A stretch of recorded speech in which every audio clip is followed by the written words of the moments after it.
What was the topic you were talking about today? I gave the first talk, a 45-minute talk on how to create products for growth.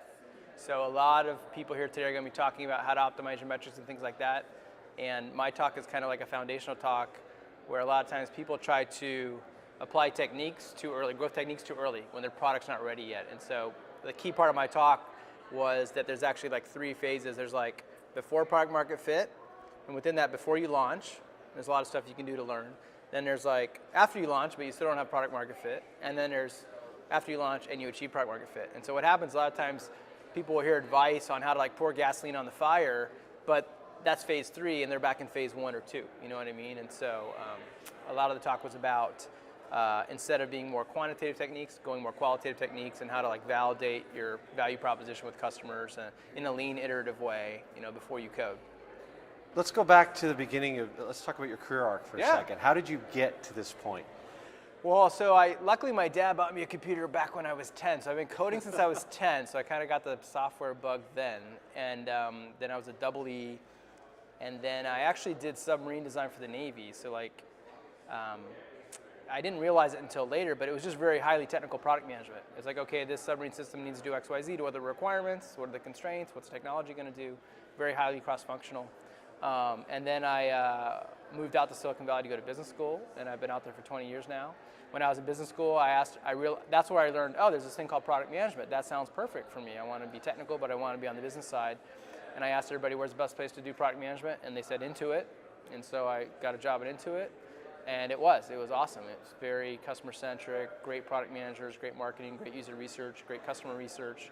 So I was a product manager on the Quicken team, got promoted, led that team, was at Intuit for 5 years, and after 5 years, I was like, okay, I've learned what I came to learn, I want to go do startups now. And so I actually went to Madrid. I was just talking to someone about this, Madrid, and helped a buddy with a startup out of his apartment, bootstrap for 3 months, which was a lot of fun. Then I got an offer to be the head of product at Friendster back in the day. So yeah, I remember that deal. You have to be a certain age to know Friendster. Some people are like, I met my wife or husband on Friendster. And the famous interview about why he started Friendster. Exactly. It's a very good hack, right? Find dates through your friends. And that was an interesting, and actually that's where I did a lot of growth, a lot of viral early days. This was 2004, so these days everyone knows about Viral Loop, but I didn't have a chance to talk about in this talk, but I have other talks about that. And then after Friendster, I was like, okay, cool, I've been there, done that, I'm ready to do my own startup, I just have an idea I was passionate about. So I stumbled into being this interim VP of product for startups, which was a lot of fun. And then a couple years later, I had an idea for my own startup, which was a personalized newsreader called Your Version. We launched at TechCrunch and bootstrapped it, won the People's Choice Award. And then after that, I went back to consulting again. So that's what I do now is I consult to startups. Like some of my clients are Box back in 2007, which was a lot of fun. Microsoft, Facebook. Usually post-Series A companies, help them get to Series B. And then but beyond that, I wrote the book, and I run a big meetup group down in Palo Alto, 4,000 people, that focus on product management and UX design. At GrowthX, we're big. I'm a Navy brat. Oh, cool, me too. Excellent. And thank you again for your service. Yeah. We're really passionate about helping vets transition into tech when they come out of the military. It's an emotional and harrowing experience for a lot of people. My father did it into Intel, and he rose through heights there and became a CEO of many semiconductor companies. What was that experience like for you? You made it sound simple, but I can't imagine it was that easy. It actually was, because I worked in a very unique part of the Navy. So where I worked, we managed nuclear submarine design. And so it's a joint Navy Department of Energy. So I didn't wear a uniform to work. I rode a desk instead of a ship, basically. And I would get designs, and I would have to review designs. And so it was very much a technical meritocracy and a very flat management structure.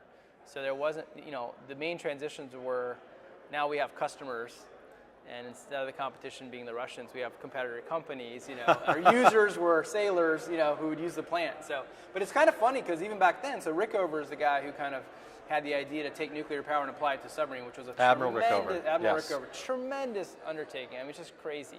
And so he built an amazing org that people don't know about, but it's basically like NASA. It's like they're doing like these complicated engineering products, basically. But it's funny, because they would actually, back in the day, they would build prototypes. They called them prototypes. It would be completely of wood, the engine room. They would do it in wood to make sure you could walk where you needed to walk and reach the valves you needed to reach. So yeah, for me, it was a very atypical, because I was in this part of the Navy that was very technical, no yes or no sir BS. It was just, and it's funny because where I worked, it was about the technical decision. So even if as a lowly lieutenant junior grade, I was arguing with some like commander, as long as I was right and data was on my side, it didn't matter. So it was kind of a very atypical military experience. So, what advice do you have for vets that want to transition into tech today? I think leverage your strengths. I learned this at business school. So it's funny, when you go to business school, you get people from all these different backgrounds. You get management consultants, and then they tend to be really good at strategy and maybe analytics. You get investment bankers, and they tend to be good at analytics. They tend to be kind of outgoing and good people person, relationship people, right? And you get NGX engineers, and they tend to be very analytical. There's a small set of us that came from the military, and when we'd be in class, I realized, well, our advantage is we get stuff done.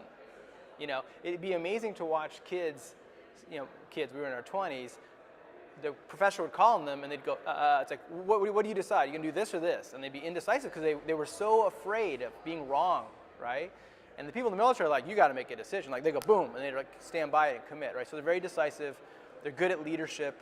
So what I would say is play to your strengths. Find roles that play to those strengths of a bias for action, decisiveness, leadership, And really those roles have nothing to do with technology per se, exactly. do they? Yeah, no, and that's why product management is a good role, because you got to influence. You have to know what's the big picture, what's the mission, what are we trying to accomplish. A lot of times we talk about company missions, like military missions, like what's our mission, right? So I think those kind of pseudo leadership roles where you're not necessarily formally, it's like you're not going to have the yes or no sir like the military anywhere in the civilian sector, but where you've got to informally make sure everyone understands. And that's the thing, in the Navy you got to work with a lot of different types. It's a melting pot as well. So I think that you're good at getting complex tasks done with diverse groups of people, and you should play to that strength, basically. Share a couple of key takeaways from your book. Yeah, let's see, a couple key takeaways. So one is, and I talked about this, is the idea of problem space versus solution space. A lot of times companies startups or teams will jump in and just start coding something because the engineer thinks it's cool or it's going to solve scratch an itch for them. And instead, in my book, I try to tease that apart and say, well, before we go and build a product, what is the problem it's trying to solve? So that's the problem space versus solution space. So getting really clear about problem space. And that's really where customer benefits and needs live. And that's where product managers or founders really need to spend a lot of time thinking about who's our customer, what are their needs, which of those needs are underserved that we're going to target. And the other aspect of that is it's almost always starts out as a superficial definition. It's like some high-level definition. It's like a platitude almost. And what you do is as you discover and you do customer discovery and talk to people, you refine those and you start peeling the onion, getting more and more and more specific. It's like, hey, let's go build a photo sharing app. Wouldn't that be great? But there's more details to why Instagram won. It's not just because it was a photo sharing app. So what were those details, right? So that's one takeaway, problem space versus solution space. The other one is to prioritize the benefits you go after is importance versus satisfaction. Not all user needs are important. And so I actually just have a 2x2 grid of how important is the need you're trying to address and how satisfied are people with the current alternatives. And so I divided into quadrants. The bottom two are low importance. And if you're going to go spend your time and resources, don't go after low importance. People don't usually do that on purpose. It's usually after the fact, because they didn't do adequate research, they realize, oh, nobody wanted this, right? This product that we launched that nobody else thought was cool besides us. In the upper right quadrant, you've got high importance, but it's also high satisfaction. And the example I use there is Google. It's not like people walking around going, gosh, I can't find anything on Google. It's like, it works pretty good. So if you're going to launch a product there, you hear about 10x better, you better be 10x better, or else you're not going to succeed. And then the upper left is high importance, low satisfaction. That's where the big opportunities are. Entrepreneurs are constantly finding opportunities there and addressing them. So it's kind of like transient, right, a little bit, because that's where the opportunities live, but they do exist.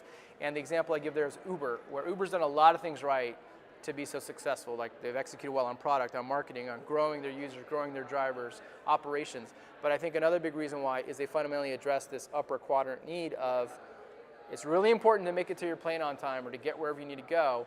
And you don't have to even do the survey. You can imagine if you surveyed like 50 people that took a cab ride, how satisfied were you with your ride? How satisfied were you with the safety, the cleanliness of the car? How polite was your driver? How convenient was it to pay, right? All those things that Uber just makes so easy. So that's another important framework. To use that framework to make sure you're focused on what the highest priority needs to go after are. And then the last piece is, it's funny actually, Navy paid for a master's degree in industrial engineering that I did at night at Virginia Tech before I came out here. And in there I learned about lean manufacturing. And so I learned about lean before the lean startup. So when lean startup came, I'm like, this is great. I know software, I know PM, and I know lean, and it all made sense. But in there, I was lucky to learn about a model called the Kano model that basically lets you classify your benefits or features into must-haves, performance benefits, and delighters. And so I use that framework to actually help you get clear on what your value proposition, which is how is your product better or different than the other products that are out there, right? Basically, that is the essence of product strategy. And you hear about a lot of teams don't do this, many teams don't do this. And so their sales team goes out and it's like, hey, is your product, customer will say, hey, is your product gonna do this? Yes, it will. Yes, yes, yes, yes, yes. They say yes to every feature request. And then you end up being this like, Winchester Mystery House product that isn't focused and clear, right? So my favorite definition of strategy, it's like saying no. And in the book I mentioned a Steve Jobs quote where he talked about the design decisions. He says, for every yes, there's 1,000 no's. So anyway, so those are some of the key concepts. I always say in sales, the second best answer is no. Right. The sooner you can find out whether or not someone's willing to work with you, right, the better, right? Right. Yeah, that's true. Dan, thanks so much for joining us. Sure. Thanks a lot, man. Great to talk with you.